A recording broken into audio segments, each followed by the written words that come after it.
आप सबों का ABPN एजुकेशन पे स्वागत है। आज हम लोग संगम के बारे में जानने का प्रयास करेंगे। संगम हिंदी भाषा में अपने मंतव्य को रखने के क्रम में, अपनी बातों को रखने के क्रम में कई बार ऐसे होते हैं कि जो वाक्य में जो पद होते हैं उनका ख्याल रखने हेतु या वाक्य के अर्थ जो हैं सार्थक हो, जो आप कहना चाहते हैं उसके अनुरूप हो, तो उस पे हम लोग संगम का हम लोग को ध्यान रखना पड़ता है। ये संगम जो है, जब हम अपनी बातों को रखते हैं तो बातों के रखने के क्रम में अल्पकालीन मौन या विराम की अवस्था, बिना विभक्ति चिन्ह के हम लोग रुकते हैं, इसी को संगम कहा गया है। ऐसा नहीं होता है कि कोई व्यक्ति एकदम धारा प्रवाह बोलते जा रहा है, बोलने के क्रम में कहीं कहीं वो रुकता है। तो रुकने का कारण विभक्ति चिन्ह भी हो सकते हैं, पूर्ण विराम भी हो सकता है, अर्ध विराम भी हो सकता है, लेकिन संगम में विभक्ति चिन्ह के वजह से नहीं रुका जाता है, बल्कि जो वाक्य के जो पद होते हैं, जो जब आप शब्दों को रखते हैं तो उसके अर्थ स्पष्ट होने के लिए हम लोग थोड़े समय के लिए रुकते हैं। अल्पकालीन मौन या विराम की अवस्था ही संगम है।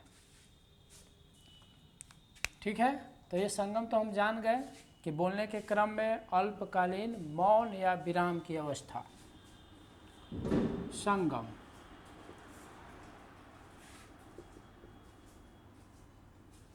अपनी बातों को रखने के क्रम में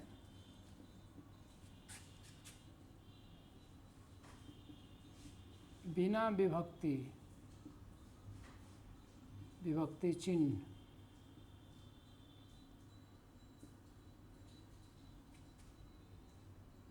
के कारण अल्पकालीन मौन या विराम की अवस्था अपनी बातों को रखने के क्रम में बिना विभक्ति चिन्ह के अल्पकालीन मौन या विराम की अवस्था ही संगम कहलाता है। ठीक है, अब इसको हम लोग उदाहरण के द्वारा समझने का प्रयास करेंगे। ठीक है, तो देखते हैं, यहाँ पे कुछ वाक्य लिख रखे हैं ताकि समझने में आसानी हो, हम लोगों को ज़्यादा समय नहीं लगे। तो देखिए, पहले वाक्य को हम लोग देखेंगे कि मरुभूमि का मैदान जल सा दिखाई देता है। देखिए, यहाँ जो मरुभूमि है, अगर आप देखेंगे दूर से तो ऐसा लगेगा कि वहाँ जल है, पानी जमा है। तो देखिए, जल और सा, ठीक है, जल और सा के बीच में गैप है।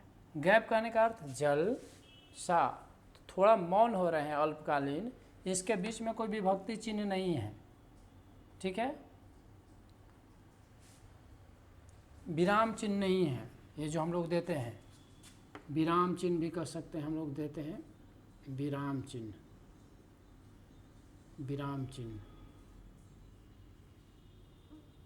ठीक है, यहाँ पे लिखते हैं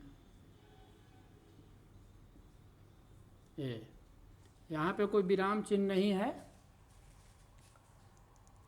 अब इसको देखेंगे, दूसरे वाक्य को हम देखेंगे कि मेरे विद्यालय में आज जलसा है।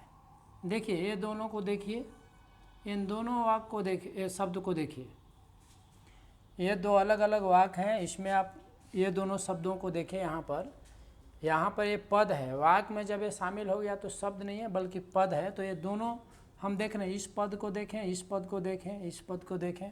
तो यहाँ देखिए जलसा, यहाँ साथ में है, ये शब्दों में कोई मौन नहीं है। तो देखिए अर्थ कैसे बदलते हैं।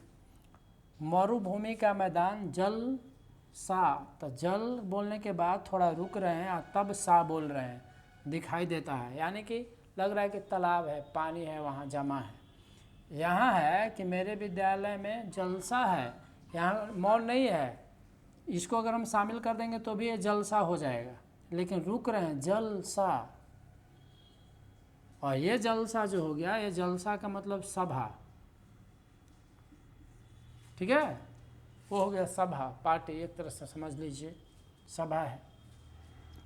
उसी तरह से हम लोग तीसरे और चौथे वाक्य पर ध्यान दें तो ये पता चलता है देखेंगे कि उसके भाई का रन में देहांत हो गया। रन मतलब आप युद्ध समझिए, युद्ध, ठीक है। फिर नीचे देखेंगे चौथे वाक्य में कि उसके भाई इसी कारण नहीं आए, उसके भाई इसी कारण नहीं आए। तो देखिए यहाँ पे हम ध्यान देंगे और यहाँ पे ध्यान देंगे, इसके बीच में यहाँ पे का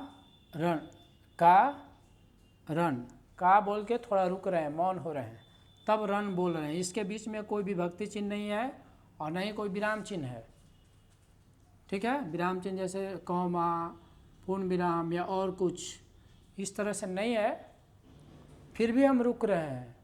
तो यही संगम है कि बिना विभक्ति चिन्ह के, बिना कारक के हम रुक रहे हैं यहाँ। तो देखिए कारण, और यहाँ भी एक साथ अगर हो गया तो ये कारण यानी कि कोई वजह। तो देखिए उसके भाई का और रुक रहे हैं, तब बोल रहे हैं रन में देहांत हो गया, कि युद्ध में वो मारा गया बेचारा। और यहाँ है कि उसके भाई इसी कारण, यानी यहाँ वजह, देखिए एक साथ आ गया, तो यहाँ पर संगम है, यहाँ संगम नहीं है इस रूप में। तो देखिए यहाँ इसी को संगम कहा जा रहा है।